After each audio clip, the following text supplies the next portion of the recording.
À un jour fixé, Hérode revêtit ses habits royaux et assis sur son trône. Les harangois publiquement. Le peuple s'écria, voix d'un Dieu et non d'un homme. Au même instant, un ange du Seigneur le frappa parce qu'il n'avait pas donné gloire à Dieu et il expira rangé de vers. Cependant, la parole de Dieu se répandait de plus en plus et le nombre des disciples augmentait. Nous voyons les œuvres des actes des apôtres. Comment est-ce que le Saint-Esprit agissait du temps des apôtres? À cette époque-là, Hérode voulait en quelque chose chercher une opportunité de récupérer beaucoup de peuples afin qu'il puisse être comme Dieu et que ces peuples puissent l'adorer. Cependant, à l'époque des apôtres, l'évangile faisait rage. Dieu a vu qu'Hérode n'a pas donné gloire en son nom et il a frappé Hérode. Le Saint-Esprit ne badine pas. Moi, j'avais vu un jour une dame qui volait tout le temps la dîme de son mari. Le mari n'avait pas le temps d'aller à l'église. Chaque fois, même le dimanche, il travaillait. À la fin du mois, il réunissait la portion consacrée à l'Éternel. Il remettait à sa femme d'aller donner au nom du couple, afin que Dieu puisse les bénir. Effectivement, il y avait la main de l'Éternel. Les foyers vivaient la bénédiction de Dieu.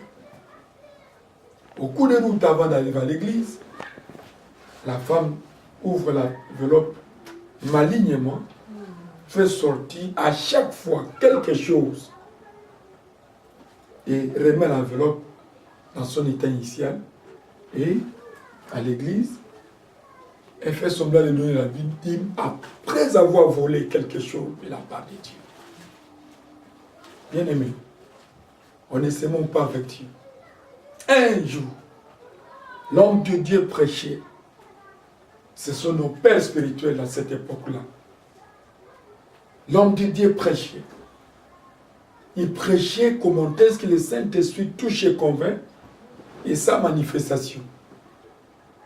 Oh Dieu qui est juste, voyant cette sœur-là, sous l'onction du Saint-Esprit, elle était tombée, commençait à tourner en criant. Pardonne-moi, pardonne-moi, j'ai volé la dîme, j'ai volé tout le temps la dîme, et je vole tout le temps la dîme que mon mari me donne. Au cours de route, j'ai les tranches une partie jamais à l'église.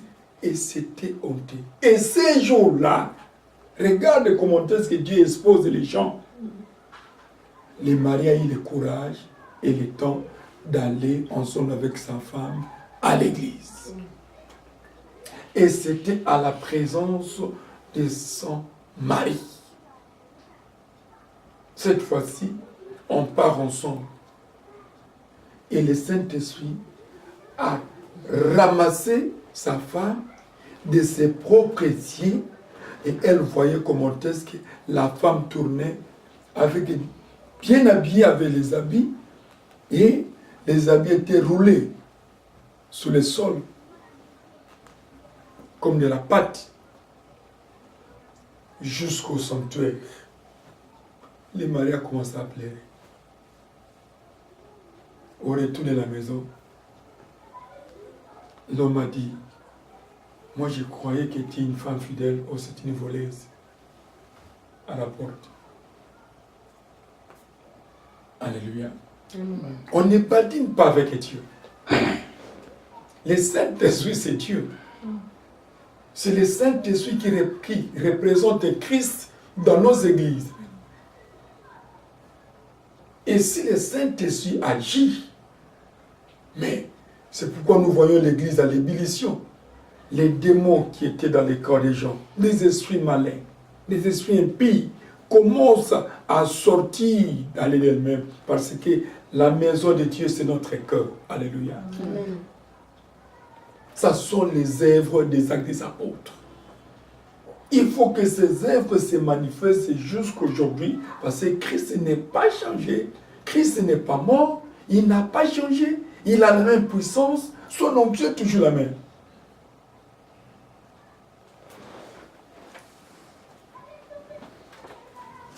Nous voyons la deuxième partie. B. Acte 13,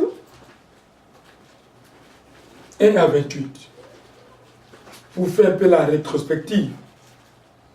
Les actes des apôtres étaient écrits par deux personnages. Paul et Luc. Luc a écrit du premier chapitre jusqu'au 13e chapitre. Du 14e chapitre au 28, c'est Paul qui aurait écrit. Nous connaissons la vie de Paul. Un pharisien, lui-même a témoigné son témoin dans Corinthiens. Parfois, vous pouvez se poser la question, mais pourquoi Luc avait écrit les Actes des Apôtres au moment où il était aussi disciple de Jésus-Christ? Évidemment. Et l'enfant bien-aimé de Paul. Luc avait écrit les Actes des Apôtres, une partie des premiers chapitres au 13e, parce qu'il avait vu pour la première fois une église bâtie dans sa propre ville, une église païenne. C'est en ce moment-là, il a commencé à écrire les Actes des Apôtres. Il voyait comment est-ce que Dieu agissait à travers les apôtres, et surtout auprès de son père spirituel, Paul de Tarse. Amen. Amen. Dieu avait utilisé Paul et les apôtres, chacun avait reçu sa grâce. Nous passons au point B. Actes des apôtres 13, 1 à 28. Il y avait dans l'église d'Antioche des prophètes et des docteurs. Barnabas, Siméon appelé Niger, Lysius de Cyrène, Manaën, qui avait été élevé avec Hérode, de Sétraque et Saul, pendant qu'ils servaient le Seigneur dans leur ministère et qui gênaient, le Saint-Esprit dit, mettez-moi à part Barnabas et Saul pour l'œuvre à laquelle je les ai appelés. Nous allons mollo.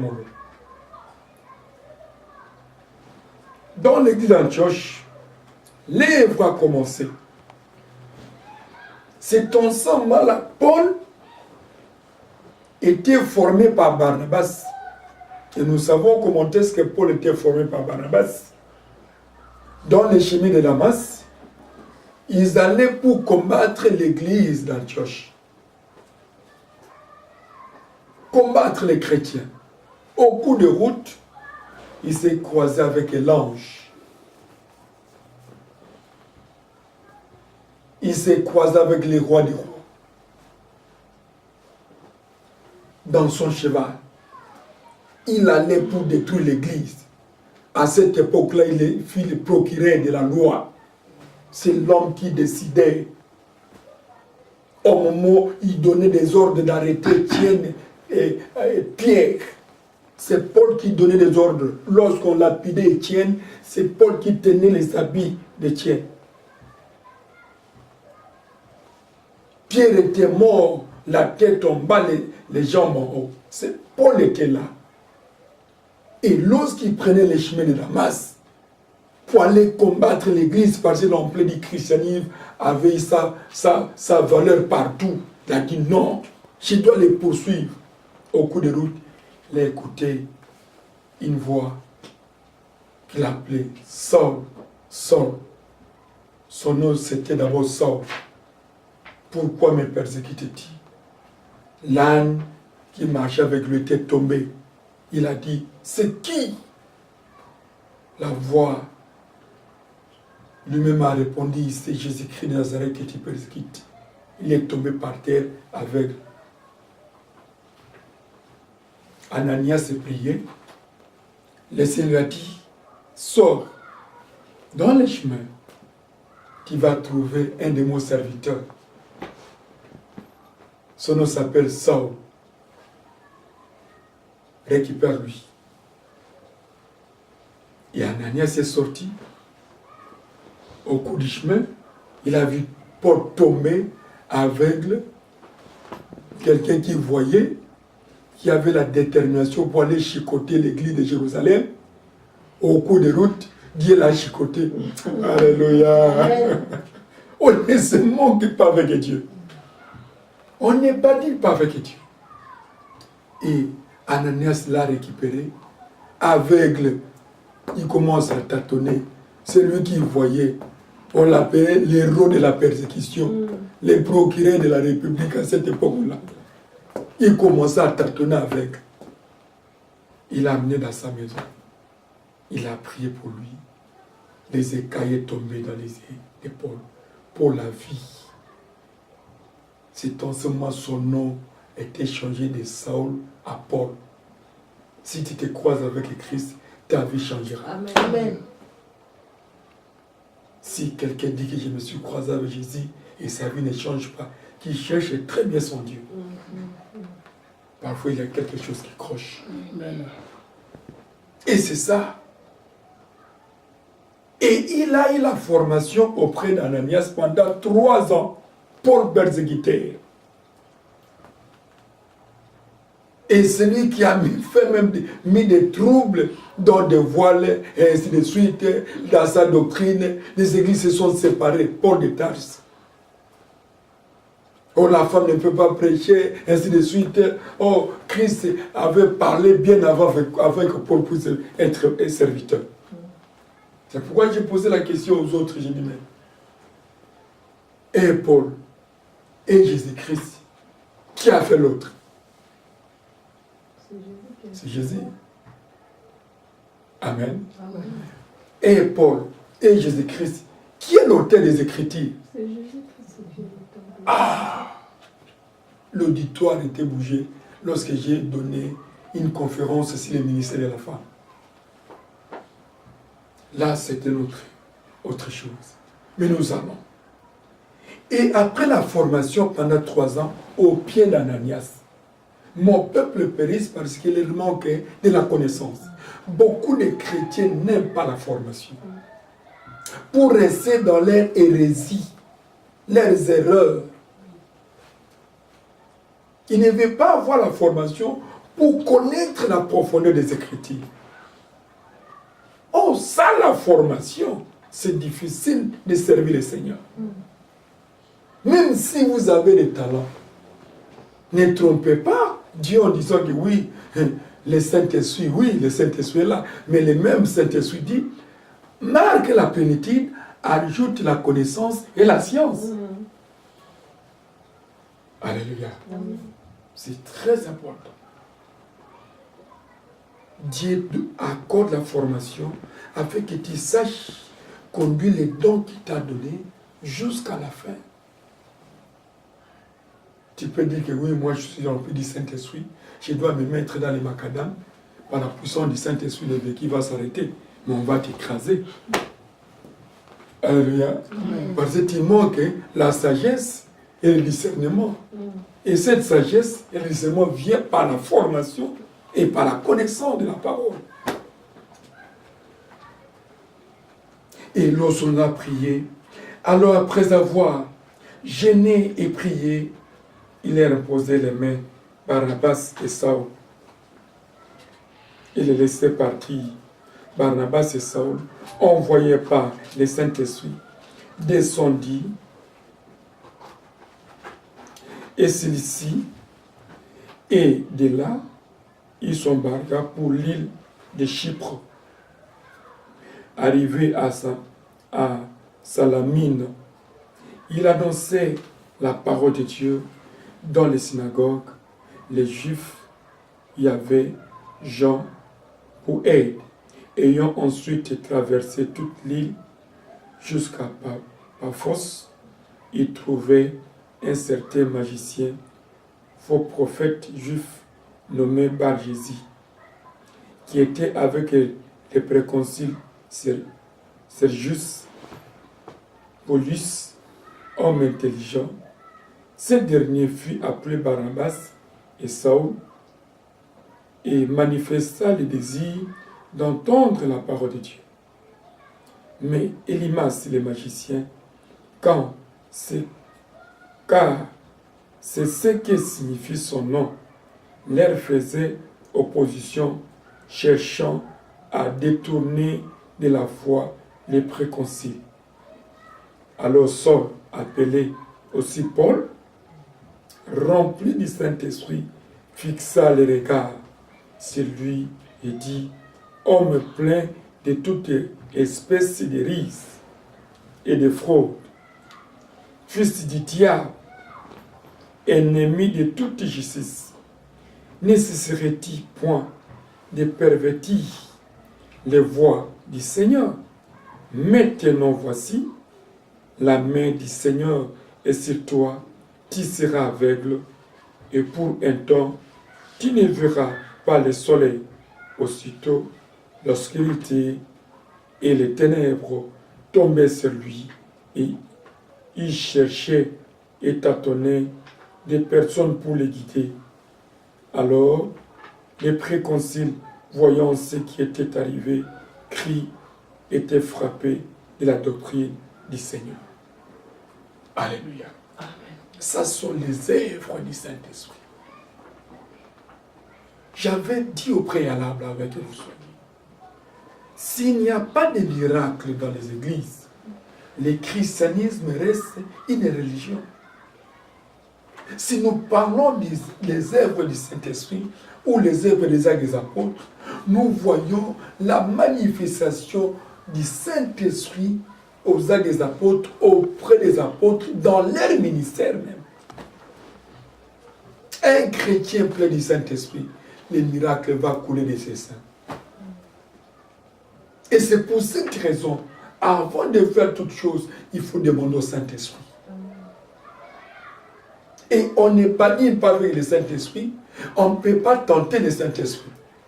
Nous voyons les conséquences du Saint-Esprit dans les actes des apôtres. Ananias et Saphira voulaient tenter le Saint-Esprit pour garder une portion de la propriété des terres qu'ils ont vendues pour venir tromper Pierre, l'homme de Dieu. Pierre a dit, ce n'est pas moi que vous avez trompé à Dieu. Il a dit d'abord, premièrement, à Ananias, parce qu'il est venu avec les mensonges. Or, les mensonges, Dieu ne permet pas ça. C'est l'instrument du diable. Et comme tu as menti au Saint-Esprit, on viendra te ramasser. Sur place, il était tombé. La femme aussi, à la place de se racheter de ces situations, de récupérer la délivrance, elle a suivi les mêmes pas. Pierre a dit, ceux qui ont ramassé ton mari viendront te récupérer. C'est ainsi que la femme ainsi que son mari était mort avant lui. Bien-aimé, laissez le Saint-Esprit conduire notre foyer. N'agissez pas par la chair. Même s'il y a un problème, soyez à l'écoute du Saint-Esprit. Qu'est-ce que le Saint-Esprit nous dit? Ne raisonnez pas humainement parlant. Évidemment, il y a la sagesse, la connaissance, le discernement. Mais si le Saint-Esprit ne dit pas un mot, tout c'est nul. Je donne un témoignage qui m'est arrivé personnellement. Il y avait une de mes fils dans la foi, à Kinshasa, en RDC, qui aurait pris une de mes filles confiancée sans que je le sache. s'est mariée, c'est pas mauvais. Oh, cette fille-là, c'est sa maman qui m'aurait confié que je puisse la garder, l'encadrer jusqu'à son mariage. C'est sa maman propre. Et les filles que nous encadrons, on ne connaît pas leur cœur. Vous encadrez une fille, vous ne connaissez pas ce qu'elle pense. En dehors de l'assemblée, et sévit par un frère, Dieu les connaît. Et ces frères-là emportés par des retraites, sans que les pères spirituels puissent connaître où est partie la fille de l'église. Si on a besoin de retraites, on organise des retraites ensemble. Et à part de ces retraites, il a dit à la fille que tu es mon fiancé. Et de là, il commençait à marcher avec lui partout. Un jour, j'allais à RTNC parce que je devrais animer une émission. Au cours du chemin, il me suivit avec la maman. La maman de la fille me demanda, papa, est-ce que vous voyez votre fille? Je dis, mais ces derniers temps, je la vois plus. Qu'est-ce qui s'est passé? La maman était malade. N'arrivait pas à porter de ma bouche. Moi, j'étais de passage. Aussitôt que mon réveil, il m'a appelé, papa, je suis malade. Je suis entré. J'ai prié pour lui. Le Seigneur a fait des miracles. Sur place, la jambe qui était gonflée, bien aimée, s'était descendue à sa place. La main a porté de ma bouche et elle est parvenue à sortir à l'extérieur. C'était la délivrance. Elle a profité de l'opportunité de me poser la question de connaître, est-ce que tu vois ma fille? Je dis, je ne la vois plus. Je dis, temps, je ne sais pas. Mais je vois un frère qui vient avec lui, ici, dans la maison. Est-ce que vous le connaissez? Je dis, quel frère? Je ne le connais pas, je ne l'ai jamais vu. Ah! C'est vrai, bon, ça va. Moi, je suis parti. Quelques minutes plus tard, ma fille et les frères en question sont venus à la maison. Aussitôt qu'il a vu le frère, il a pris de l'eau, il l'a jeté au frère. Toi, je ne te connais pas parce que les pasteurs de ma fille ne te connaissent même pas. Et votre histoire de fiancé, lui ne connaît même pas. Comment votre père spirituel ne te connaît pas? Moi aussi, je ne te connais pas. Que tu es le fiancé de ma fille. Moi aussi. Au retour de la maison, j'ai regardé l'émission à la télé. Vers 19h, j'ai vu ma fille avec les frères en question. Les frères restaient dans les portails. Ils ne voulaient pas entrer. Ma fille est venue. J'ai dit, où entrer? Je l'ai vue. Ah, ma fille, mais tu as disparu, pourquoi? Oh papa, j'étais à la retraite, ainsi de suite. Mais aller en retraite, c'est pas mauvais. Mais il faut que je sache quand même. Vous s'associez dans la prière. Et priez aussi pour vous. Je l'ai réussi. On a prié. Quelles sont les bonnes nouvelles? Oh papa, je suis venu vous dire que je suis fiancé. Fiancé depuis quand? J'ai dit, mais maman m'a demandé si vous êtes... Je connais un frère que vous marchez avec lui, je ne le connais pas. Non, papa, où est-il? Oh, il est dans le portail, là, elle ne veut pas entrer ici. Je dis, pourquoi? Mais il est venu auprès de vous, de son père, de votre père, qu'il vienne. J'ai pris courage, j'ai appelé frère, venez. Oh non! Je suis venu déposer votre fille. C'est fini, on se sépare. Oh, je dis, mais ça, c'est le beau frère que tu me présentes, qui se comporte comme ça. Et ma fille était humiliée et commençait à pleurer. J'ai dit, il fallait me voir et prier ensemble afin que Dieu te fasse grâce, te donner un bon mari. Après, j'ai dit, bon, merci, que le Seigneur vous assiste et jusqu'à la fin. Le frère est parti. Moi, à la maison, j'ai commencé à prier, j'ai pleuré, j'ai dit, ah Seigneur, c'est pour la première fois qu'un enfant spirituel que je connais, ses frères en question je connais, mais je ne connais pas sa position, son statut. Il est de quelle église? Je ne les connais pas. Commence à minimiser avec tes serviteurs. Oh Dieu, pardonne-lui. Je termine la prière. Vers 4 du matin, les frères en question avaient des anges qui les chicotaient dans la maison. Tu as touché à mon serviteur. Ah! Les frères criaient dans l'air lui-même. Ah! Et vers 6h, 7h moins, je me dirigeais vers l'église. Les frères est venu le matin me chercher pour demander pardon. Moi, j'étais déjà parti. J'ai tenu ma Bible, j'ai marché. Lui courait derrière moi. J'écoutais un enfant qui a passé des... Il a fléchi les genoux, il m'a embrassé dans les jambes, il m'a dit, papa, pardonne-moi. Il a commencé à pleurer. J'ai dit, non, non, non, il ne faut pas fléchir les genoux devant moi. Je suis un homme comme toi. Lève-toi. Je l'ai embrassé. Il a commencé à pleurer.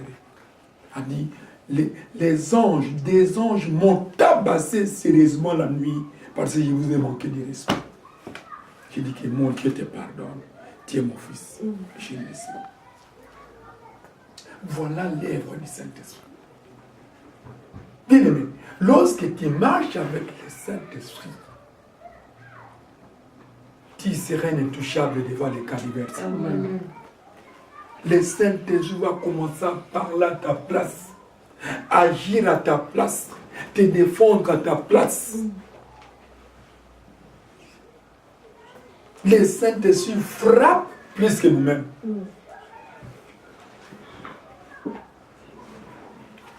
Nous descendons.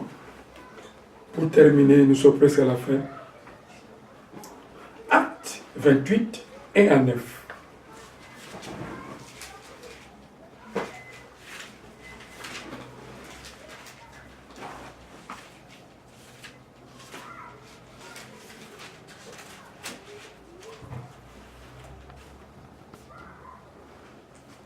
Après nous être sauvés, nous reconnûmes que l'île s'appelle Marthe. Ça, c'est Paul lorsqu'il était à Rome. Les barbares nous témoignèrent une bienveillance peu commune et nous recueillir tous auprès d'un grand feu qu'il avait allumé parce que la pluie tombait et qu'il faisait grand froid. Paul ayant ramassé une tasse de broussailles, ils l'ayant mis au feu. Une vipère en sortit par l'effet de la chaleur et s'attacha à sa main. Quand le barbare vit l'animal suspendu à sa main, il se dit les uns aux autres, assurément cet homme était meurtrier, puisque la justice n'a pas voulu la laisser vivre après qu'il ait été sauvé de la mer. Paul secoua l'animal dans le feu et ne ressentit aucun mal. Ces gens s'attendaient à les voir enfler ou tomber, morts subitement, mais après avoir longuement entendu, voyant qu'il ne lui arrivait aucun mal, il changeait d'avis et dit que c'est un Dieu. Alléluia. Amen. Il y avait dans les environs des terres appartenant au principal personnage de l'île nommé Publius, qui nous récit et nous logea pendant trois jours de la manière des plus amicales. Le père de Publius était alors en l'île, malade de la fièvre et de dysenterie. Paul s'étant rendu vers lui, pria lui imposer les mains et il guérit. Là-dessus, vers les autres malades de l'île, il fut guéri. On nous rendit des grands hommages à notre départ. On nous fournit des choses dont nous avions besoin. Alléluia. C'est là on va terminer notre message. Nous voyons comment est-ce que Paul a travaillé pour le Seigneur. Quelque part, comme il faisait froid, on les a réussis dans l'île. Pour s'échauffer de la chaleur, il a pris un bois, il l'a jeté dans le feu. Dans ce bois, il avait un python, et ce python l'a mordi. Les autres croyaient que oui, c'est fini pour lui. Et Paul a pris les serpents, l'a suspendu dans le feu, il était tombé. Croyait que le venin de ces serpents pouvait créer un désagrément dans le corps de Paul. Mais ils n'ont pas eu aucune réaction. Ils ont changé le langage. Bien aimé, les gens, votre entourage, vos amis, vos ennemis vont changer le langage lorsqu'ils verront la puissance du Saint-Esprit se manifester dans votre vie. Il faut que le monde change le langage. Nous qui avons le Saint-Esprit en nous, nous qui avons Christ, il faut que lorsqu'on nous voit, on voit que non, il a la marque de Dieu. Ils ont changé le langage. Et après, dans les mêmes cas, il y avait d'autres qui étaient malades. La personne qui les a reçus, il était malade. Paul est parti prier pour lui. Les Saint-Esprit en nous, c'est la solution que l'humanité cherche. Là, je vous dis franchement, parce qu'il y a quelque chose à leur donner. On sait qu'à travers vous, la solution viendra. Si j'ai un cas personnel, pathologique, malade, quoi que ce soit, j'irai vers les hommes de Dieu. Mais aujourd'hui, c'est difficile. Pourquoi ces dons ne se manifestent pas? Pour l'interrogation, je ne juge personne, mais mon souci est qu'on puisse vivre les œuvres du Saint-Esprit. Ces œuvres soient continuelles jusqu'à aujourd'hui, parce que Christ n'est pas mort. Christ est réel. Le combat qu'on a traversé dans notre foyer, mais Dieu a fait des grandes choses. Ma fille était malade au Congo, il m'a appelé, j'ai dit, porte les fils qu'il a vu de ton père. Après avoir porté, j'ai déclaré des paroles. Maintenant, elle est en bonne santé. Pour notre fille. Mais c'était terrible. On n'a pas compris quelle mouche. On était bien. Elle s'est réveillée. On lui a donné du lait. C'est moi d'ailleurs qui l'avais donné du lait. Après avoir tété, je l'ai mis pour se reposer. Quelque part, quelques minutes plus tard, la vie commence à... Je suis venu, je les regarde. J'ai changé la position. Je l'ai observé. Non, j'ai commencé à faire la prière d'autorité. Oh, elle avait un gonflement ici. D'où vient ce gonflement? On ne sait pas. Et la maman et moi. La mère était venue, j'ai dit, mais la fille pleure, c'est quoi? Et papa, mais non, bah, quoi? Je ne sais pas, lui aussi. La fille commençait à pleurer. Moi, je suis sorti un peu, à son insigne, à mon absence, elle a vu que la situation n'était pas bonne. La fille commençait à pleurer, elle a appelé les pompiers. Les pompiers sont venus, non, allons-y. Fièvre 39 et demi. Fièvre 39 et demi. D'où vient cette fièvre? Regardez-les, diable. Mais vous voyez les œuvres du Saint-Esprit. On m'a téléphoné, suivez-moi dans mes laits, nous sommes dans la maternité. On a emmené l'enfant à l'urgence. Et il a passé l'écho, il a passé à l'autre au scanner. L'autre a dit, je vois des kystes. L'autre dit, je vois des graisses. Non, c'était l'hernie. L'hernie. À son âge? À son âge, moi j'ai prié Dieu. Seigneur, toi qui faisais disparaître des kystes, des appendicites à ton serviteur. Et surtout, depuis ma conversion, ma naissance jusqu'à cet âge, je n'ai jamais été opéré. Pourquoi tu permets à ma progéniture d'être opérée? Par quel ordre? J'ai réclamé mes droits. Pas de prière alors. Les médecins là-bas me l'ont décidé. Ce qui s'est passé, je vous raconte. Les médecins ont dit, nous n'avons pas les solutions ici. On fait un transfert au Créteil, pédiatrie Créteil. L'ambulancier était venu. On était escorté avec la maman. La nuit là. Jusqu'au Créteil.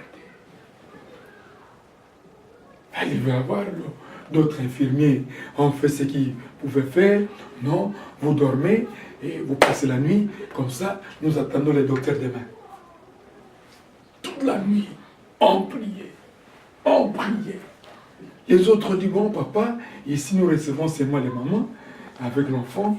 Vous pouvez rentrer à la maison. Vous n'avez pas une voiture? J'ai dit non. Vers 3 heures du matin. Vers 3 heures du matin, j'ai dit, vous m'exposez devant les clochards. Je ne peux pas. Ils ont sorti, ils se sont concertés. Oui, vous avez raison, vous dormez aujourd'hui, mais pas demain. J'ai dit, je n'ai pas envie de dormir, c'est parce que ce n'est pas ma maison. Les docteurs étaient venus tout le matin. Il a regardé l'enfant. Je ne trouve aucun mal.